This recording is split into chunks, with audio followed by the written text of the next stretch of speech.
And that, I mean, that's really important. I mean, one of the things I saw when I was reading earlier drafts of the report was like 15 states today represent like 85, 87% of all electric vehicles in the United States.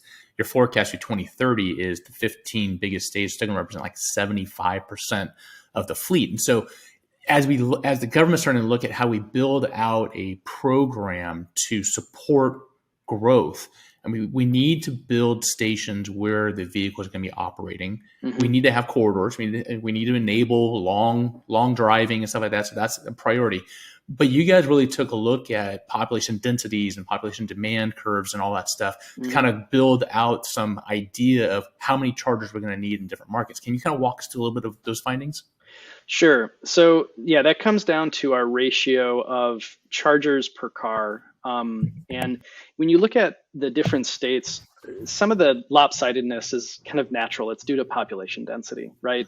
The north central United States will not soon or ever have the same amount of population as the East Coast or the West Coast, right? So that is kind of a natural tendency of the distribution itself. But when you get into the level of infrastructure compared to the level of demand, it's not always those expected states with high population that we're going to see that growth. So I already mentioned California, Florida, Texas. These are areas where we have a pretty significant ratio of plug-in vehicles to public chargers. And the aim is to try and get as close to that 10 to 15 vehicles to charger number.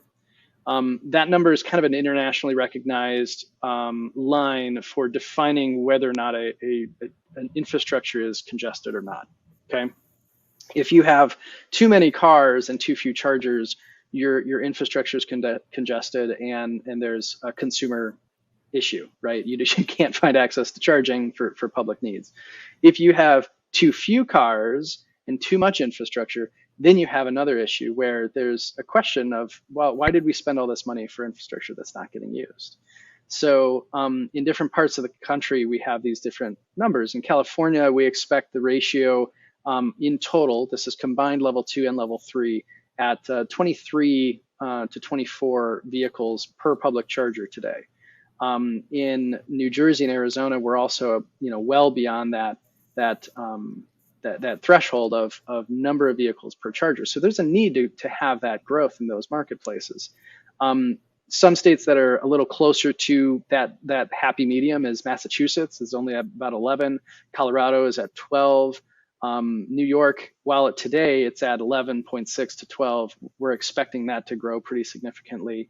And it's all kind of comes together as to looking at the different population trends and the demographics of the market.